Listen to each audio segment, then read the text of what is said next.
"Kill me before you see," she cried, and the mountain man opened the cloth and froze in horror. Snow howls against a lonely cabin door. A rag-wrapped woman collapses, begging for death rather than being seen. But when the mountain man pulls away the cloth, what's revealed isn't just Skarzitz, a secret that could tear a whole town apart. A deed hidden in her bundle holds the rights to the valley's only spring water the railroad will kill to control. The preacher trembles, the sheriff locks his cell, and the townsfolk whisper of curses in the church pews. But in the shadows of her shame, the woman carries healing hands and a faith that could redeem even the hardest heart. Hooves, thunder, jail keys, rattle, the noose waits. The town must choose between greed and mercy, justice and cruelty. The mountain man's courage-ond, the scarred woman's hidden strength be enough to stand against a world ready to break them. Before we dive in, drop your name or city in the comments. It reminds me that behind every view is a real heartbeat. Kevin's calloused hands trembled as he stared at the woman's scarred face, his throat tight with a mix of horror and rage. The firelight cast dancing shadows across the deep marks that crisscrossed her features like a cruel map of suffering. His own breath came in short bursts as memories of similar atrocities he'd witnessed during his scouting days flooded back. "Dear Lord," he whispered, his voice rough with emotion. The woman's eyes fluttered open, dark and filled with shame. She tried to turn away, but weakness kept her still.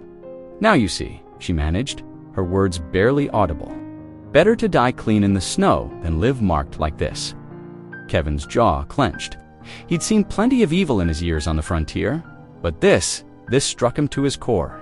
The lash marks were old, healed as well as such wounds could, but they told a story of deliberate cruelty that made his hands ball into fists.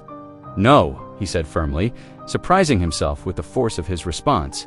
"No dying here tonight." He moved carefully, keeping his movements slow and deliberate, like he would around a wounded deer. The woman watched him through half-closed eyes as he gathered his cleanest blanket and an extra pillow from his bed. "Name's Kevin McQuaid," he said softly, helping her sit up enough to wrap the blanket around her shoulders. "This here's my cabin, and you're safe now." She shivered, clutching the blanket tight. "Anna," she whispered after a long moment. "Anna." Tenorio Kevin nodded, noting how she spoke the name with both pride and pain. He recognized the Spanish surname, but her features spoke of Apache heritage as well. The mixing of bloodlines wasn't uncommon in these parts, but it often brought trouble from both sides. He moved to his crude kitchen area, keeping his movements quiet as he set water to heat on the potbelly stove. The familiar tasks helped steady his hands, gave him something to focus on besides the anger burning in his gut.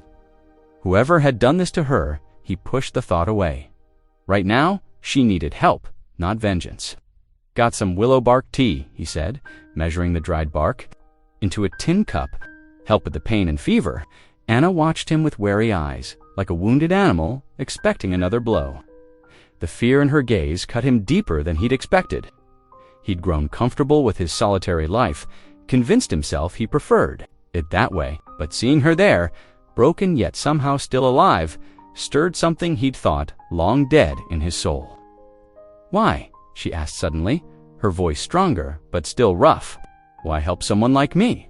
Kevin paused in his team-making, considering his words carefully. "Reckon helping folks ain't about why," he said finally. "It's just what's right." A single tear tracked down her scarred cheek, and she wiped it away quickly, as if ashamed of this small show of weakness.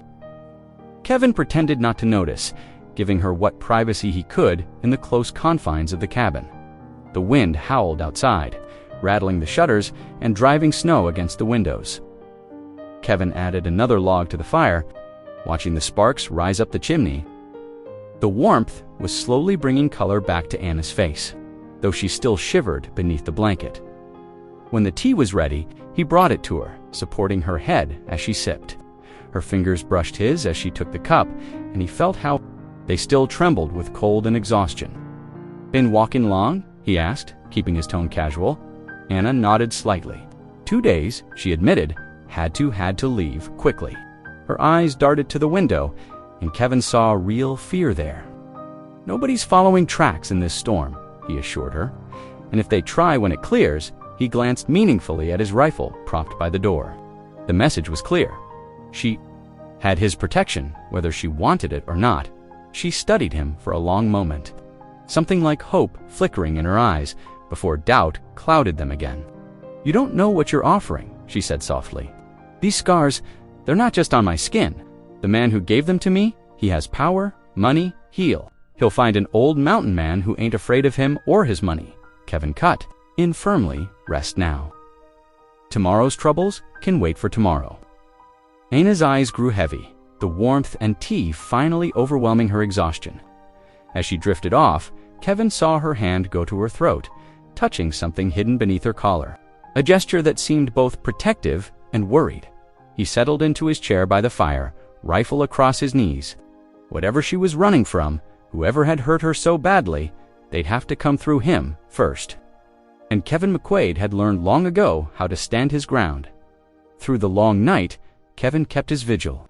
The cabin's shadows danced with each flicker of the fire as he tended to his unexpected guest.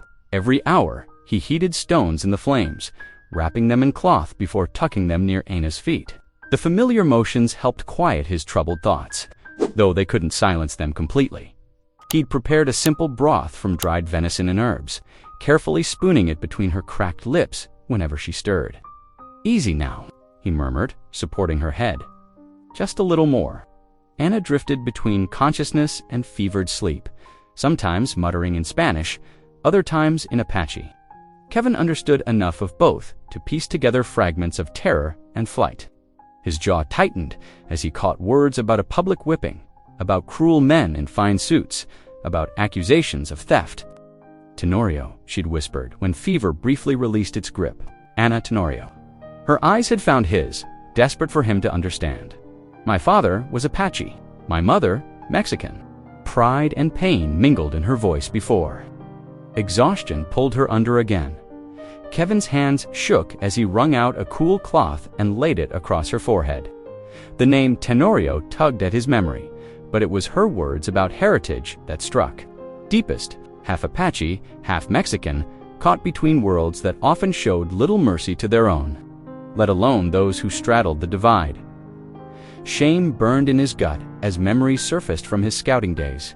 How many times had he stood silent watching similar injustices? How many mixed-blood families had he seen torn apart by prejudice, wearing badges or carrying military orders? He'd told himself then that speaking up would only cost him his position, his ability to sometimes help in small ways. Now those justifications tasted like ashes in his mouth. The wind died as dawn approached, leaving an unnatural stillness broken only by the pop of burning wood and Ana's labored breathing. Kevin added another log to the fire, watching as light slowly crept through his frost-covered windows. The storm had passed, leaving the world outside buried in fresh snow. Ana was pushing herself up, her movements weak but determined. The blanket slipped from her shoulders, revealing the cloth bundle she still clutched like a lifeline. "Here now," Kevin said, moving to help her sit. "Let me fetch you something proper." To eat, her eyes followed him as he moved to his stores, bringing back hard biscuits softened in warm broth. "Why help me?" she asked again, her voice stronger than the night before. Kevin considered his answer carefully. "Maybe to make up for times I didn't help when I should have," he said finally, offering her the food. Something in his tone must have revealed his past, because understanding flickered in her eyes. "You were a scout," she said. It wasn't a question, was he emphasized. "Ain't proud of everything I did or didn't do." Ana accepted the biscuits with trembling hands. As she shifted to eat, her bundle loosened and something slipped free. A folded packet of papers, yellowed with age, but carefully preserved. It hit the floor with a soft pat dot. Kevin bent to retrieve it before she could struggle to reach it. The packet was sealed with wax, the impression still clear, despite its age. His breath caught as he recognized the territorial governor's mark. "A treaty rider," he said softly, understanding dawning. Such documents were rare and precious things, carrying the force of law even years after their signing. Ana's hand shot out, gripping his wrist with surprising strength. "My father's legacy," she said, her voice fierce despite its weakness. The spring in Shadow Canyon, he secured legal rights to its water. For both our peoples, her eyes met his, pleading. The railroad man, Briggs, he found out, said I stole documents from his office, but this was my father's, properly granted. When I wouldn't give it up, her free hand touched her scarred face. Kevin felt the weight of the paper in his hands and the heavier weight of what it represented. Shadow Canyon's spring fed the streams that supplied the valley town below. Whoever controlled those water rights held power over every ranch, every farm, every family trying to scratch out a living in this harsh land. Dangerous paper, he said, quietly, carefully returning it to her grip. Explains why a man might resort to the lash to get it. Anna clutched the packet to her chest, and Kevin saw tears gathering in her eyes. I won't let them take it, she whispered. My father died believing the treaty would help both his Apache kin and the town families survive together. I won't let them twist that dream into a weapon. Kevin nodded slowly, understanding now the full measure of what had driven this woman to flee through a blizzard rather than surrender her father's legacy. The treaty writer wasn't just paper and ink, it was hope for peace between peoples, justice in a land that saw too little of it. The blizzard howled outside Kevin's cabin, for days, piling snow in deep drifts against the rough-hewn logs. Inside, warmth and an unexpected peace grew between the unlikely companions. Kevin watched Anna's strength return gradually, like spring coming to the high country. Keep it banked like this, Kevin demonstrated, showing her how to arrange the logs in the fireplace. That way it'll burn slow and steady through the night. Anna nodded, her scarred face intent on learning. Her fingers, graceful despite their roughness, mimicked his movements until she got it right. In the cramped kitchen space, Kevin taught her to prepare the tough venison he'd dried last fall. Slice it thin, he instructed, then let it simmer, with the wild onions and herbs. The cabin filled with rich aromas as Anna added her own touches to the stew spices she remembered from her mother's kitchen. While they worked, Anna's voice would sometimes lift in song old Mexican hymns that made the cabin feel larger somehow, less lonely. Her clear notes wrapped around Kevin's heart, warming places he'd thought long frozen.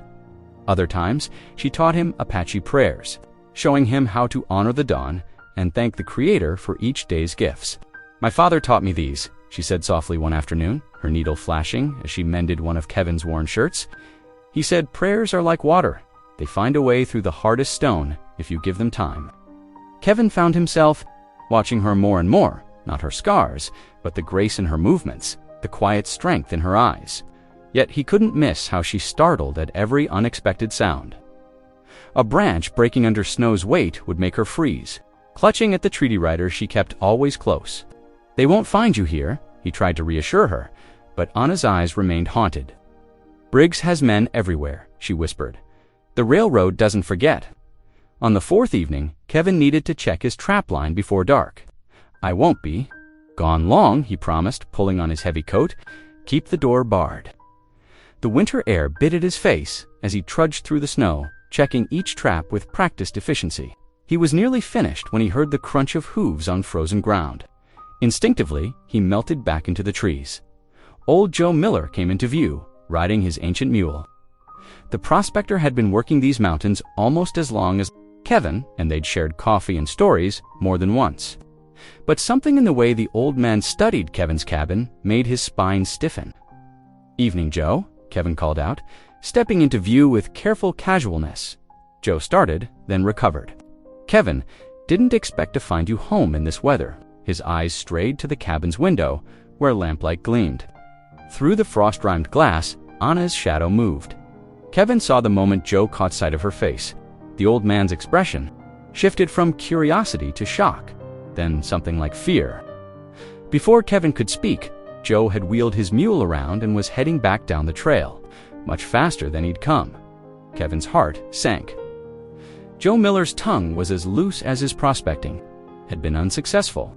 By morning, every soul in the valley would know about the cursed woman hiding with the mountain man. He returned to the cabin, finding Anna by the fire. One look at his face told her something was wrong. Someone saw me, she said. It wasn't a question. Old prospector, Kevin admitted, hanging up his coat. He'll talk. Anna's fingers worried at her shawl. Then we must leave. Tonight? No. Kevin's voice was firm as he settled into his chair. Running's what they expect. Running's what they want. He stared into the flames, remembering all the times he'd looked away, all the injustices he'd allowed. By simply moving on, truth finds you sooner or later. Better to face it on your feet than caught on the trail. Truth, Anna's laugh was bitter. What truth? That I'm a half-breed who dared to keep what was legally granted? That I wouldn't let them steal water rights that could bring peace between my father's people and the settlers? The truth that you're stronger than their hate, Kevin said quietly. The truth that your father's dream of sharing the water is worth fighting for.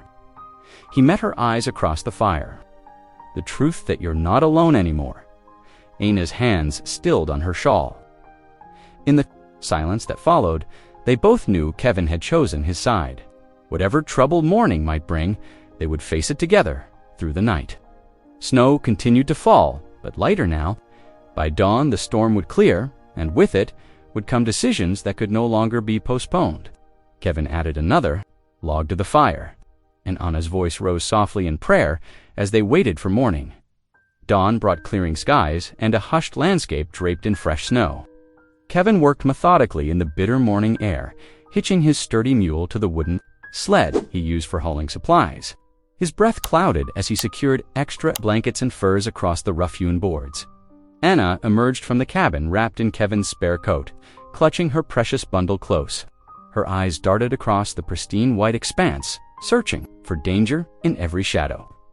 Kevin helped her settle onto the sled, tucking thick bear furs around her until only her eyes showed. It's a long ride down, he warned, checking the harness one final time. Stay warm. The mule picked its way carefully along the mountain trail, Kevin walking alongside with his rifle ready. Fresh snow masked treacherous ice beneath, forcing them to move at a crawl. Hours crept by as they descended, the winter sun offering little warmth. When they stopped to rest the mule, Kevin noticed Anna shivering despite the furs. Not much further now, he assured her, offering his canteen. The valley town lay below them, smoke rising straight from chimneys in the still air. Dusk was settling when they finally reached the outskirts. Kevin led them down the main street, past the church, and toward the general store. A few townspeople were still about their evening business, and heads turned at their passing. Look there! A woman's voice carried clearly in the cold air. That mountain man's brought his curse into town. 3 women huddled on the boarding house porch, their shawls pulled tight against the chill. Their whispers grew louder as Kevin helped Anna down from the sled. Branded by God's curse, that one is just look at those marks. Anna's shoulders hunched beneath her coat. Kevin turned slowly, fixing the gossips with a steady gaze that had faced down mountain lions. Ma'am, his voice was quiet but carried steel. Beneath its courtesy, them that's quick to name God's curses might want to examine their own hearts first. The women fell silent, though their eyes remained hard inside the general store. Warmth from the pot-bellied stove wrapped around them. Kevin gathered supplies while Anna waited near the door, her face half hidden by her shawl. The shopkeeper's wife stared openly, making the sign of the cross, near the back of the store. 2 men spoke in low voices that carried in the quiet space.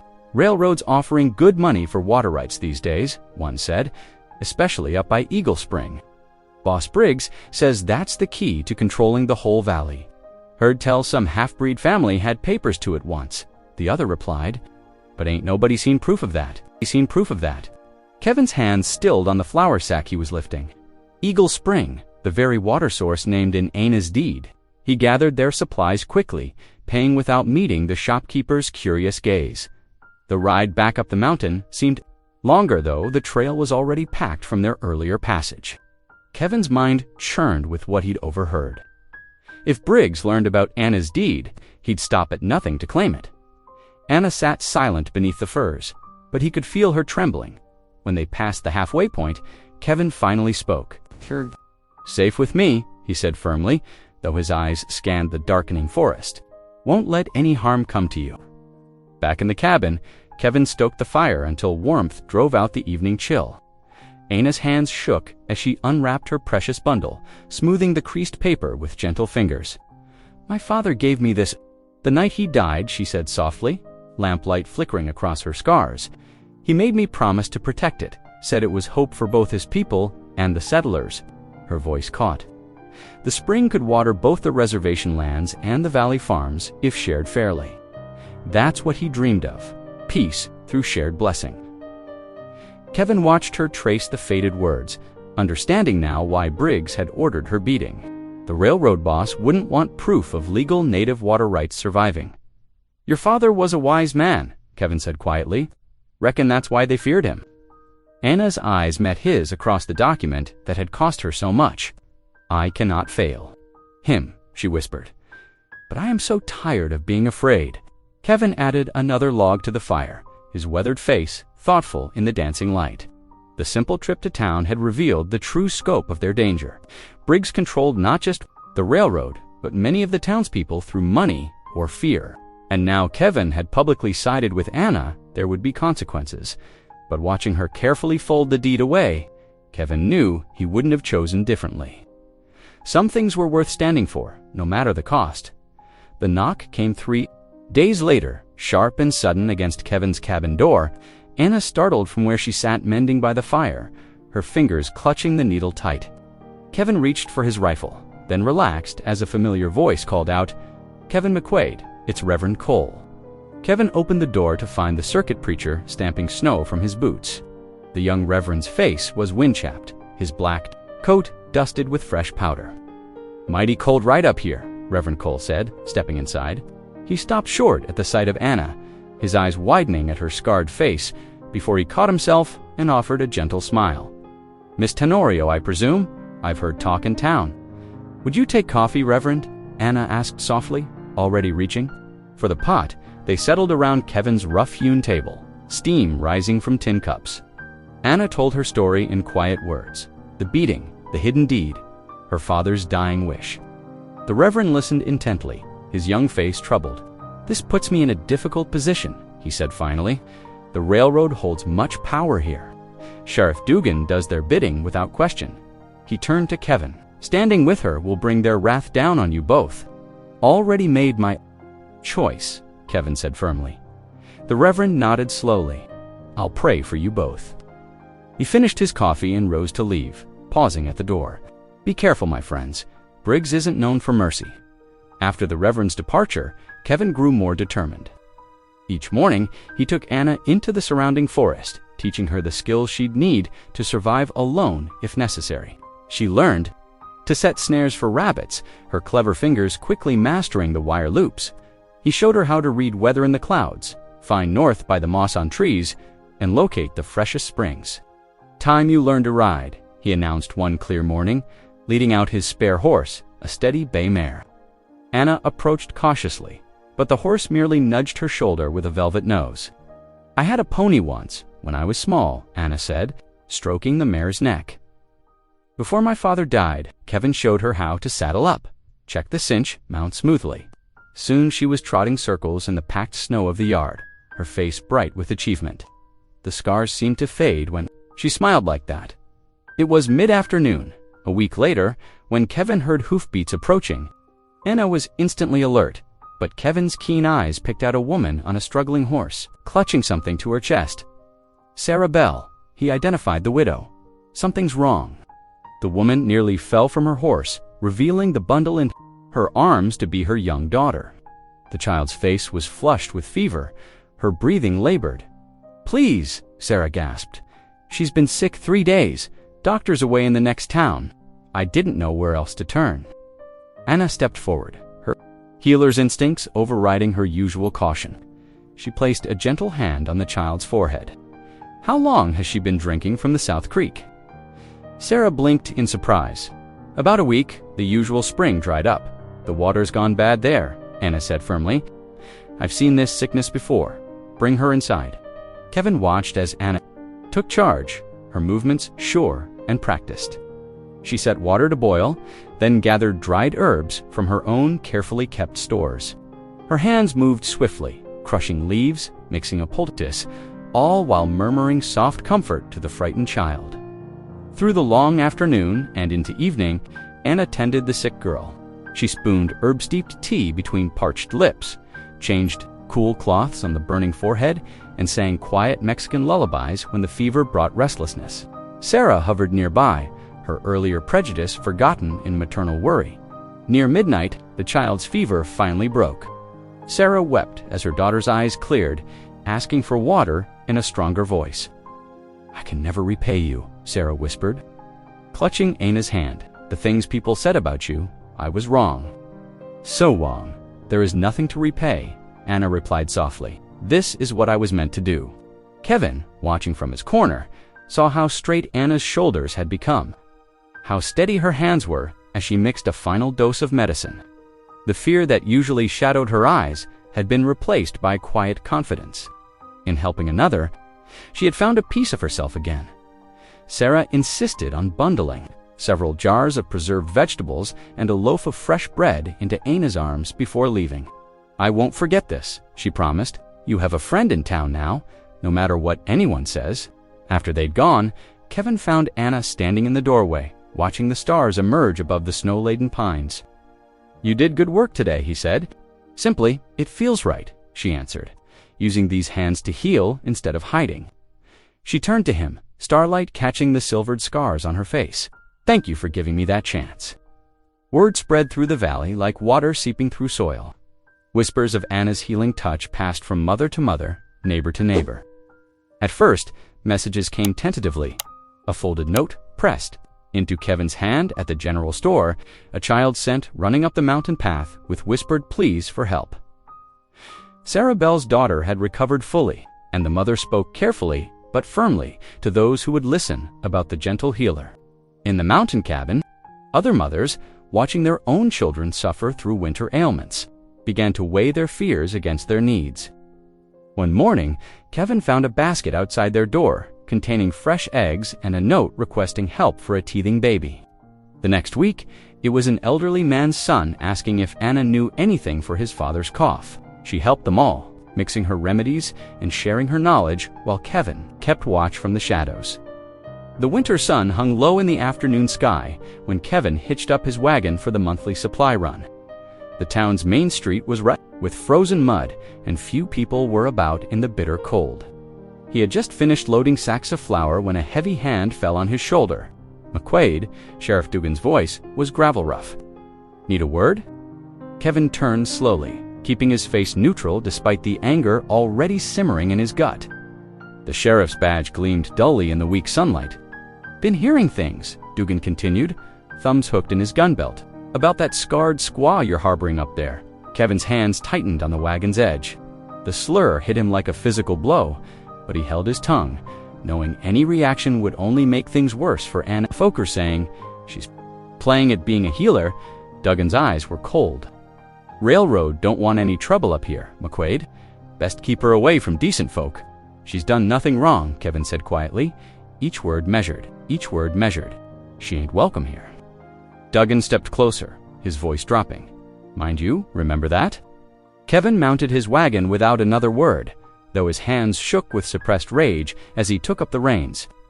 The journey back up the mountain was long, each creak of the wagon wheels seeming to echo the sheriff's threats. Night had fallen by the time he reached the cabin. She asked, helping him unload supplies. Kevin was silent until they were inside. The door barred against the gathering storm.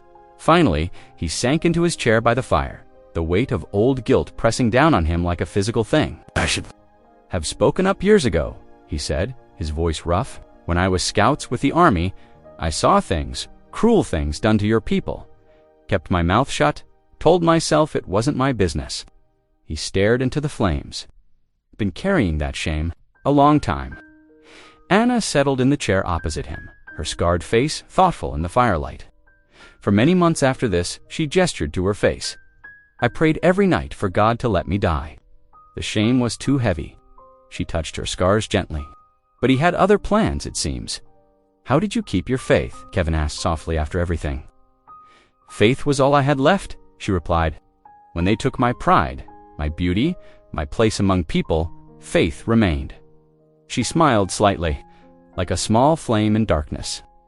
Kevin watched the fire dance, remembering prayers long forgotten, his mother's voice singing hymns, the simple faith of his childhood lost somewhere in years of wilderness and war. "Would you teach me to pray again?" he asked suddenly, surprising himself. Anna's eyes softened. Without a word, she knelt beside his chair. After a moment's hesitation, Kevin joined her on the rough wooden floor. "Just speak from your heart," she whispered. Taking his weathered hand in hers, Kevin closed his eyes. Letting Anna's soft voice guide him through familiar words made new again. The fire crackled, and outside the storm began to ease, snow falling, gentle and silent in the darkness. "Our Father," he began hesitantly, the words coming back like old friends long missed. Anna's hand squeezed his encouragingly as he continued, his voice growing stronger. Together they prayed, their words mingling with the night sounds of the cabin, the settling of logs, the whisper of wind, the quiet breathing of two souls finding comfort in shared faith. For the first time in more years than he could count, Kevin felt something tight and painful in his chest begin to loosen. When they finally rose from their knees, something had changed between them, a deepening of trust, a recognition of shared wounds beginning to heal. Anna's eyes shone with unshed tears as she smiled at him, and Kevin felt an answering warmth in his heart. That had nothing to do with the fire's heat. The first warm breeze of spring whispered through the valley, melting snow into rivulets that trickled down the mountain paths. Kevin watched Anna straighten her shawl for the 10th time as they prepared for the Sunday journey into town. "You don't have to do this," he said softly, seeing how her fingers trembled. "Yes, I do." Anna's voice was quiet but firm. She touched the scars on her face, a habit born of long practice. "I cannot hide forever." The wagon creaked as they made their way down the familiar trail, winter bare branches giving way to the first hints of green. Anna sat straight-backed beside Kevin, though her hands kept straying to the cloth she used to shield her face as they approached the white-painted church. The morning bell tolled across the valley. Townspeople in their Sunday best gathered on the wooden steps, their conversations falling silent as Kevin helped Anna down from the wagon. A ripple of gasps moved through the crowd. Several women turned away, whispering behind gloved hands. Others stared openly, their faces a mixture of shock and curiosity. But Sarah Bell, standing near the door with her recovered daughter, offered a small smile of recognition. Reverend Cole stood frozen in the doorway, his welcome dying on his lips as he saw Anna's scarred face. Kevin felt his jaw tighten, ready to defend her, but Anna simply bowed her head in greeting. "Good morning, Reverend," she said softly. The preacher's hesitation stretched long moments before he seemed to remember himself. "Welcome," he managed finally, stepping aside to let them pass. Please come in." Inside, the church smelled of polish and pine. Sunlight streamed through tall windows, catching dust motes in golden beams. Kevin and Anna took seats in the back pew, aware of the space others left around them. Anna pulled the cloth closer around her face as curious eyes turned their way. Kevin wanted to take her hand, to offer some comfort, but he knew she needed to face this moment on her own terms. The service began with a familiar hymn. As the organ's first notes filled the church, Anna's voice rose clear and sweet above the congregation. The pure sound caught everyone by surprise. Heads turned, expressions softening as her melody carried the ancient words of praise heavenward. "Amazing grace, how sweet the sound," she sang, and for a moment no one saw her scars, they only heard her heart. Through the sermon, Kevin noticed small changes in the congregation. Sarah Bell's daughter waved shyly from her pew. An elderly farmer nodded respectfully as he caught Kevin's eye. Even Reverend Cole seemed to find new conviction in his words about God's love for all his children. By the closing prayer, the atmosphere had shifted. Several townspeople who had initially turned away now regarded Anna with thoughtful expressions. The widow Matthews even smiled as she passed their pew, whispering beautiful singing, "Dear." After the service, Kevin and Anna declined invitations to the church social, choosing instead to walk the snowy main street together. The late afternoon sun cast long shadows across the packed snow, and Anna had loosened the cloth around her face, allowing herself to breathe more freely. "Thank you," she said quietly as they passed the general store, "for being beside me today." Kevin's response was interrupted by sudden laughter from the saloon across the street. Through the swinging doors, he glimpsed several rough-looking men. Strangers huddled around a table. Their voices carried on the crisp air. That scarred girl's got to have them water papers somewhere. Boss Briggs wants them found. Seen her at church today, another added. Staying with that mountain man, McQuaid, Kevin placed a protective hand on Anna's arm, guiding her back toward their wagon. She had gone very still, her brief moment of peace shattered by the reminder of the danger that still haunted them. They rode home in silence, each lost in their own thoughts. The day had brought a taste of belonging, a glimpse of what life could be if the town accepted them. But the railroad men's whispered threats lingered like storm clouds on the horizon. As they climbed back up the mountain, Anna began to hum the hymn from church, her voice carrying across the snowy slopes.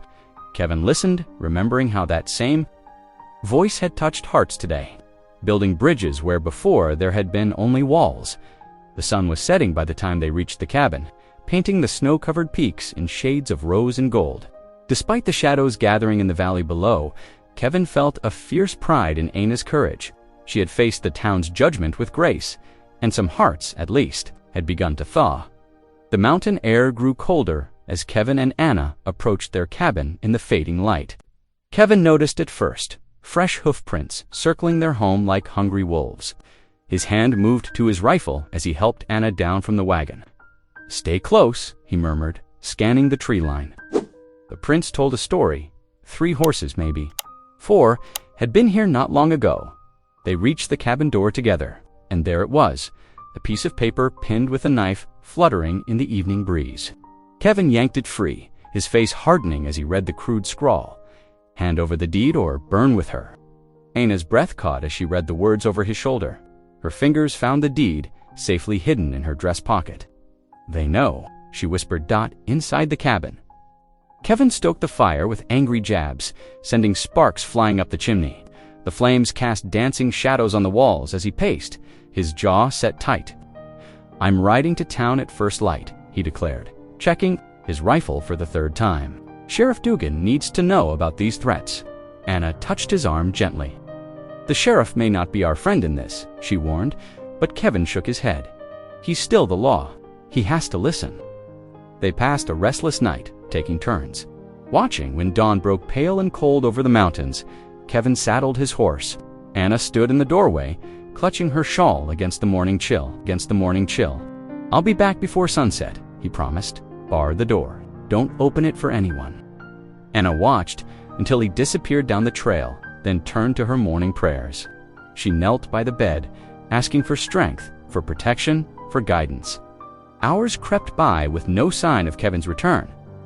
As afternoon shadows lengthened across the cabin floor, fear began to gnaw at her heart. Kevin had never broken a promise before. Something was wrong. The sound came just as dusk was falling, multiple horses approaching fast. Anna's heart thundered in her chest as heavy boots stomped onto the porch. A fist pounded the door. "Come out, girl. We know you're in there." She backed away, searching frantically for escape. The windows were too small, the back door too obvious. The pounding grew louder. "Don't make us burn you out." The door burst inward with a crash. 3 men burst in, faces hidden by bandanas. Anna screamed as rough hands grabbed her arms, dragging her outside into the gathering dark. "Where's the deed?" one demanded, shaking her hard. "I don't have it," she gasped, though it was still hidden in her dress. They forced her onto a horse, binding her hands to the saddle horn. As they rode toward town, one man reached over and yanked away the cloth she always wore, exposing her scars to the cold night air. "Look what we caught, boys," he sneered, the mountain man's pet monster. Tears of shame burned Anna's eyes as they clattered into the town's main street. Lanterns flickered to life in windows as townsfolk emerged to see what the commotion was. About she could hear their whispers, feel their stares on her exposed face. "Please," she begged, as they paraded her past the general store, past the church, where just that morning she had sung of amazing grace. Now there was no grace to be found. In the faces that turned away or the children who pointed and stared, they stopped in front of the sheriff's office. Through the window, Anna caught a glimpse of Kevin, his face bruised, locked in a cell. Their eyes met briefly before Sheriff Duggan stepped out onto the boardwalk. Well, well," he drawled, adjusting his gun belt. "Seems we found our fugitive. Take her to the jail, separate cell from McQuaid. We wouldn't want them cooking up any stories before the judge arrives." What are the charges? Kevin's voice boomed from inside. Concealing stolen property? Dugan called back. That deed she's carrying belongs to the railroad. And you knew it. Anna hung her head, her worst fears realized. The town that had almost accepted her now saw only a criminal, a scarred woman who deserved her shame. As they led her toward the jail, she could still hear the whispers, the jeers, the judgment of those who had never known. What it was to be marked by cruelty, her prayers from that morning echoed hollow in her mind as the cell door clanged shut. Through the bars, she could see Kevin in the next cell, his eyes filled with helpless rage. They had tried to build something good, something honest, but the world had other plans. Anna touched her exposed scars, feeling naked without her cloth, and wondered if this was God's answer to her prayers for courage. She would need every bit of it now. The jail's iron bars cast long shadows across Kevin's cell floor as evening approached. His wrists ached from the tightrope bindings, but the pain in his heart cut deeper. Through the small window, he could hear Anna weeping softly in the sheriff's holding room next door. Cold seeped through the stone walls, making his bones ache. Kevin shifted on the hard wooden bench, trying to find a position that didn't hurt. The sound of boots on wooden planks made him look up. Reverend Cole stood outside his cell, Bible clutched to his chest. "Brother McQuaid," the Reverend said softly, "I came as soon as I heard." Kevin turned away. "Come to tell me this is God's will, have you?" "No." Reverend Cole's voice was gentle. "I came to remind you that God's justice moves in ways we cannot. See, remember Job's trials. His faith never wavered." "Job didn't watch an innocent woman suffer," Kevin growled. The Reverend pressed closer to the bars. "Trust in the Lord with all your heart," Kevin Anna does. "Even now, I hear her praying." Kevin's throat tightened. It was true between her quiet sobs. Anna's whispered prayers drifted through the wall, the same prayers she had taught him by the cabin's firelight. "The town needs to know the truth," Reverend Cole continued, "about Anna's healing gifts, about the railroad's greed. God's light always reveals what's hidden in darkness." As if in answer to the Reverend's words, the jail's front door creaked open. Sarah Bell stepped inside, followed by 3 other women and 2 men Kevin recognized from town. They carried lanterns that filled the dim space with warm light. Reverend Sarah nodded, then turned to Kevin. "My Jenny would have died from that fever if not for Anna these folks." She gestured to the others.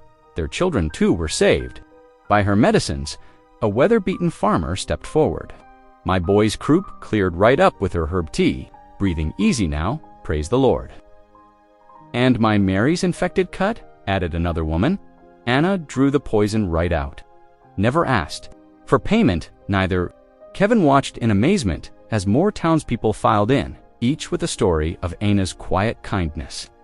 Sarah Bell's eyes blazed with purpose as she faced the Reverend. "These good people know the truth," she declared.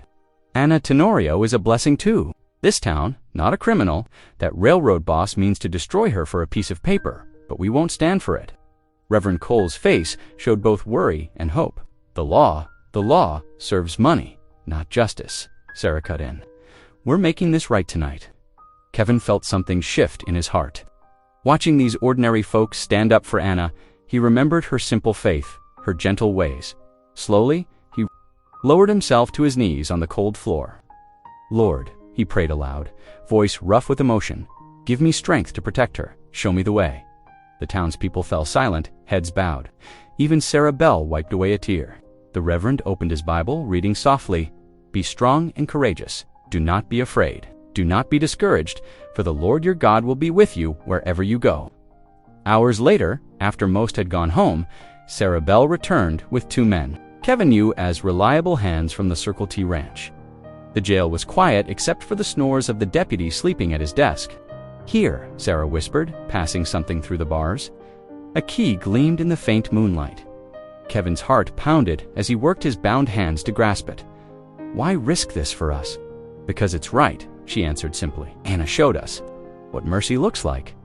Now it's our turn." The key turned smooth and silent in the lock. Kevin eased the cell door open, careful not to wake the deputy. The ranch hands helped him slip out into the night. "Railroad boss Briggs is staying at the hotel," Sarah told him urgently. "He's got papers in his room, proof he's been cheating, folks out of their water rights, My husband used to work for him, told me everything before he passed. Kevin nodded grimly. I'll need those papers. Be careful. Sarah squeezed his arm. We'll watch over Anna till you return. Standing in the cool night air, Kevin felt determination burn through his veins like fire. He wouldn't let that railroad snake destroy Anna or steal what rightfully belonged to her people. The time for hiding was over. He touched the cross Anna had given him, hanging from a leather cord around his neck. Her quiet strength had taught him that faith wasn't just about prayers, it was about standing up for what was right, no matter the cost. With a silent prayer of thanks for these brave townspeople, Kevin melted into the shadows. He had a railroad boss to deal with, and not a moment to waste. Dawn painted the mountain peaks in soft rose and gold as Kevin strode down the town's main street. His boots kicked up dust with each determined step. The morning air still held winter's bite, but sweat dampened his collar. In his chest pocket, proof of Briggs' corruption felt heavy as lead. Sheriff Duggan and railroad boss Briggs stood outside the jail, their figures black against the rising sun, for soldiers lounged nearby, rifles gleaming. Kevin's hand stayed. Clear of his own weapon, this wasn't about gunplay. McQuaid Sheriff Duggan called out, his voice carrying across the quiet street. Come to surrender that deed peaceful-like. No. Kevin planted his feet in the street's center. Come to see justice done in the light of day. Briggs stepped forward, his fine coat unmarked by dust. There's no justice for thieves and their sympathizers. His cold eyes narrowed. Where's the woman? Safe. Kevin's voice was steel. Unlike the folks whose water rights you've stolen, the sound of opening doors and shuffling feet filled the street as townsfolk emerged. Women in aprons, men pausing on their way to work, children peering around their mothers' skirts, all drawn by the confrontation. Last chance, Briggs snapped. He nodded to a soldier, who raised his rifle. Hand over that deed. The rifle's metal caught the morning light. Kevin didn't flinch. This deed belongs to Anna Tenorio and her people, legal and proper. That half-breed has no rights here. Briggs spat. A murmur of disapproval rippled through the growing crowd. Kevin saw Sarah Bell's face, tight with anger. Besides her stood other mothers, holding their children close. Wrong. The word rang out clear and strong. Reverend Cole stepped into the street, Bible in hand. Anna Tenorio has more right to stand among us than those who'd sell our community's soul for railroad money. The sheriff shifted uneasily. Now, Reverend, my child would have died without her. Sarah Bell's voice cut through the morning air. She healed Jenny's fever when no one else could help. And my Thomas, another woman, pushed forward. That cough would have taken him if not for her medicine. More voices joined in, crying out stories of Anna's healing touch. Kevin watched the sheriff's face change as he realized how many townspeople sided with the scarred woman he'd helped persecute. The deed. Kevin pulled it from his vest, holding it high. The yellowed paper caught the sunlight, written proper and witnessed, giving water rights to Juan Tenorio and his heirs. I want it validated here and now, in front of all these people. Briggs' face reddened. You have no authority, but I do. Reverend Cole moved closer, his normally gentle voice firm, as witness to legal documents in this territory. And I say, we'll all witness this truth today. The crowd pressed forward. Kevin saw faces he recognized, the farmer whose boy Anna saved, the widow whose daughter now breathed easy, the rancher whose wife's infected wound she'd healed. Their eyes held purpose, their stance unwavering. A soldier's finger tightened on his trigger. The sheriff raised his hand, stopping him. Duggan looked around at the townspeople, his neighbors, his community, and something in his hard expression cracked. Stand down, he ordered the soldiers. Then to Briggs, these are my people. I won't see blood spilled over your greed. You're making a mistake, Briggs snarled, but his confidence was shaken by the wall of hostile faces. Kevin held out the deed. Reverend Cole took it carefully, examining the seal and signatures. This document is legitimate, witnessed and notarized. 10 years ago, his voice carried to every ear. The water rights belong to Anna Tenorio and her people, legal and binding. A cheer went up from the crowd. Women hugged their children, men clapped each other's shoulders. Kevin felt something tight in his chest, finally loosened. This isn't over. Briggs threatened, but his words were lost in the surge of voices demanding justice. "The railroad don't own our conscience," someone shouted. "Anna Tenorio stays," called another. The sheriff looked at the deed in Reverend Cole's hands, then at the angry railroad boss, and finally at his own badge. Slowly, deliberately, he unpinned it from his shirt. "I've worn this too long without honor," he said quietly. "Time to make it right." The morning sun climbed higher, touching each face in the crowd with golden light. Kevin watched as neighbors turned to each other, speaking of truth and healing, of water rights and justice. Their voices rose like a hymn of hope in the crisp mountain air. Reverend Cole held the validated deed out to Kevin. "Take this to Anna. Tell her she's home now, if she wants to be." The paper felt warm in Kevin's hands, like a living thing. He looked out at the townsfolk, no longer a fearful, divided people, but a community standing together for what was right. The truth had done its work in the light of day. Briggs' face contorted with rage as he jabbed a finger at the deed in Reverend Cole's hands. "That paper ain't worth the ink it's printed with. A forgery, plain and simple." "Then let's have it examined," Kevin said calmly, though his jaw tightened. "Right here, right now, in front of everyone." The morning sun cast long shadows across the dusty street as townsfolk pressed closer. Sarah Bell clutched her daughter's hand, her eyes fierce with hope. Other mothers who'd seen Anna's healing touch stood firm, their faces set with determination. Reverend Cole held the document carefully, turning it in the light. His fingers traced the official seal with practiced care. "In my younger days, I served as assistant to Territory Notary James Whitman. I know his mark well." He paused, studying the dried ink. "This seal is genuine. The signatures are properly witnessed. Impossible." Briggs spat. "No Apache half-breed has rights to her father's name is here," Cole interrupted firmly. "Juan Tenorio, the date, the witnesses, everything in order." He held up the paper so all could see the official markings. "This grant gives clear title to the spring water rights." Kevin watched Anna's face. Though she still trembled, her eyes shone with unshaded tears, not of shame this time, but of vindication. The truth her father had entrusted to her was finally seeing light. Sheriff Duggan stepped forward slowly. His weathered face had gone gray as he stared at the document that proved his own complicity in Briggs' schemes. Without a word, he unpinned his badge. The metal star caught the sunlight as he held it for a long moment. "I forgot what this meant," he said quietly. "Forgot it was about protecting people, not power." He placed the badge on a nearby hitching post and turned away, walking through the parting crowd with slumped shoulders. Briggs' face had turned an ugly shade of purple. "You'll regret this. All of you." He jabbed a finger at the townspeople. "The railroad has ways of dealing with troublemakers. The railroad ain't above the law," Kevin said steadily. "These folks know that now.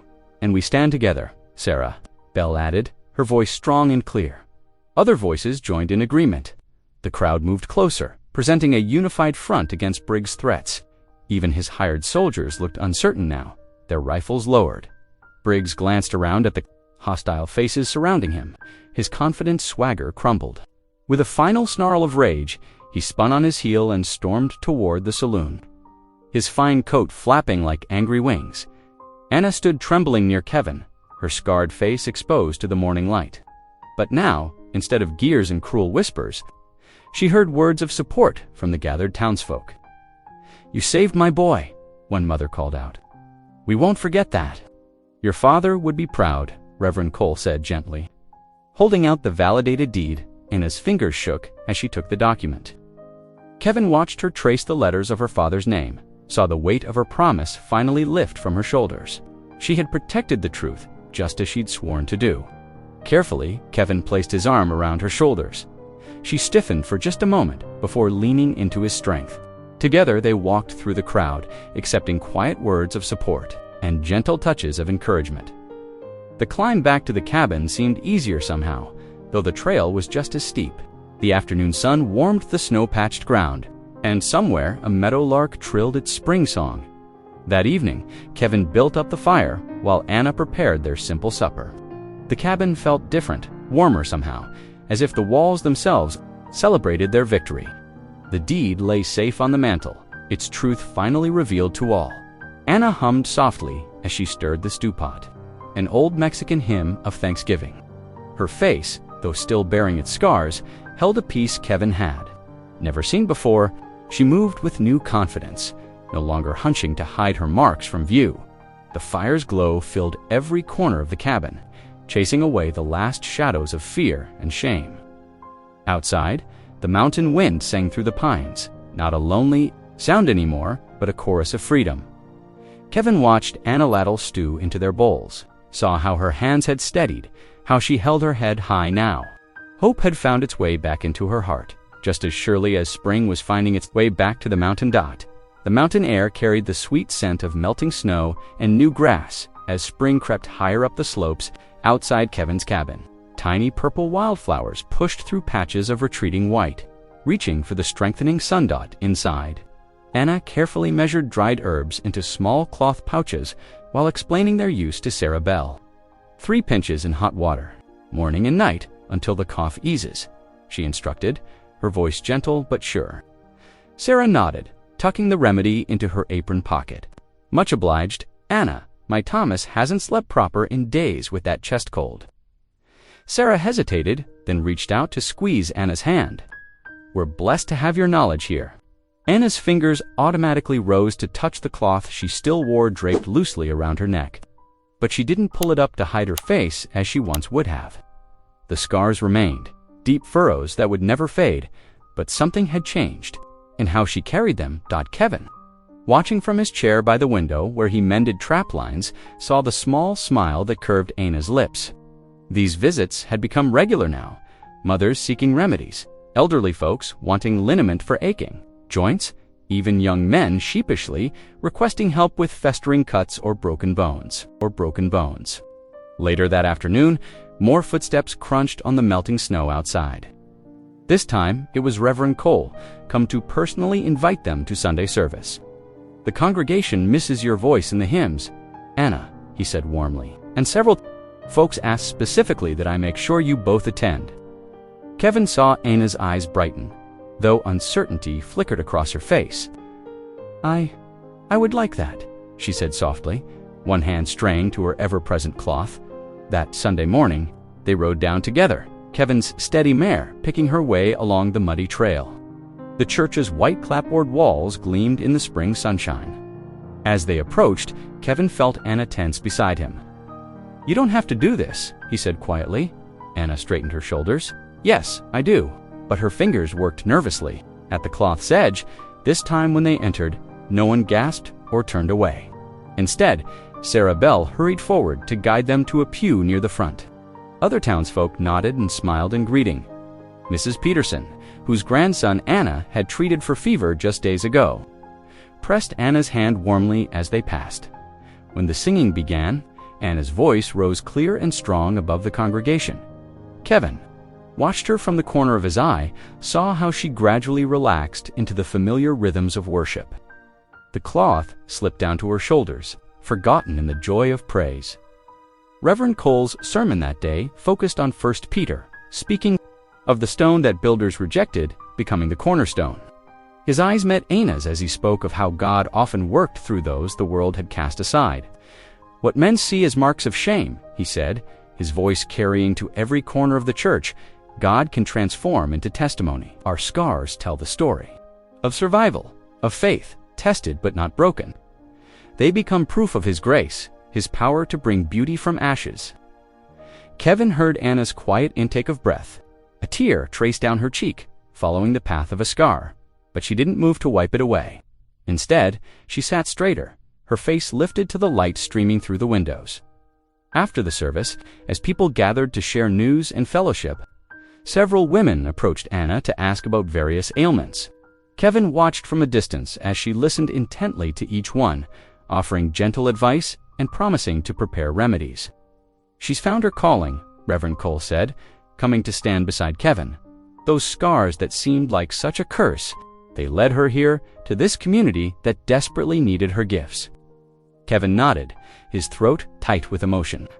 She's teaching me about faith, he admitted gruffly.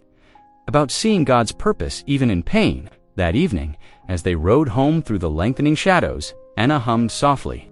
From service, The cloth hung loose around her neck, nearly forgotten. You know, Kevin said carefully, those marks don't show what was done to you. They show what you survived. Anna's humming stopped. For a long moment, there was only the sound of hoofbeats and the evening wind in the pines.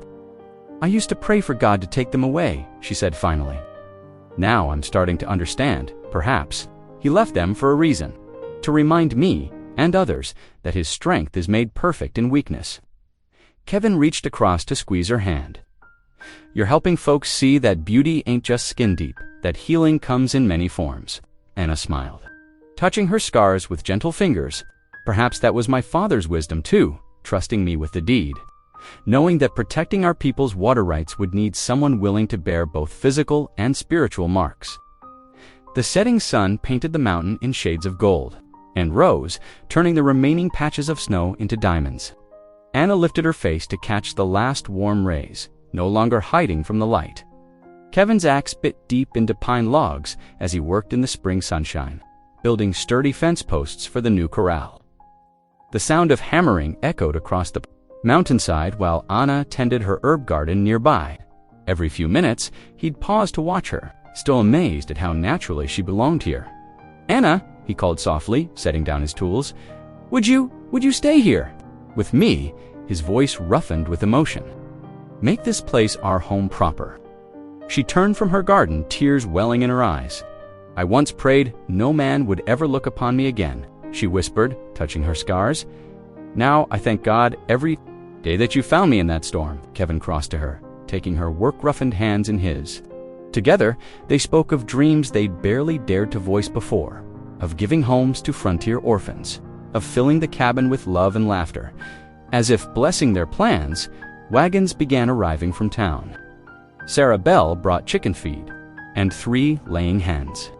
The Peterson family delivered seeds for summer planting. Even Sheriff Duggan, humbled now, helped raise the corral posts. Reckon we belong here after all? Kevin said that evening, watching Anna hang curtains in their cabin windows. Yes, she smiled, with each other and with them too. The little church practically burst with people that Easter morning. Sunlight streamed through dusty windows as Reverend Cole stood in his best black coat, Bible held reverently in his weathered hands. Anna stepped forward, her face uncovered for all to see. These scars, Reverend Cole declared, his voice carrying to every corner, are not marks of shame, but signs of God's endless mercy. He dipped his hand in the baptismal water, letting it flow over Anna's upturned face. For through great trials, He brings greater glory. Kevin watched from the front pew, his heart full as the congregation lifted their voices in amazing grace. The hymn swelled until it seemed the wooden walls would hardly contain it. After the service, everyone spilled out into the churchyard, where patches of snow still melted in the spring sunshine. Little Mary Bell and other children rushed to Anna, their small hands reaching for hers without hesitation or fear. Kevin stepped close, taking Anna's scarred hands in his rough ones. I don't see scars, he whispered, voice thick with emotion. I see God's mercy written plain. Tears glinted in Anna's eyes as she replied, I once prayed to die before anyone saw me, but you saw me. Scars and Olland gave me life again. The church bells pealed joyfully as they walked together, surrounded by their newfound family of faith. At last, they were truly home. If you believe stories can heal, lift, and connect us, this channel is for you. Thanks for being here. Hit subscribe, and I'll meet you again tomorrow with something real.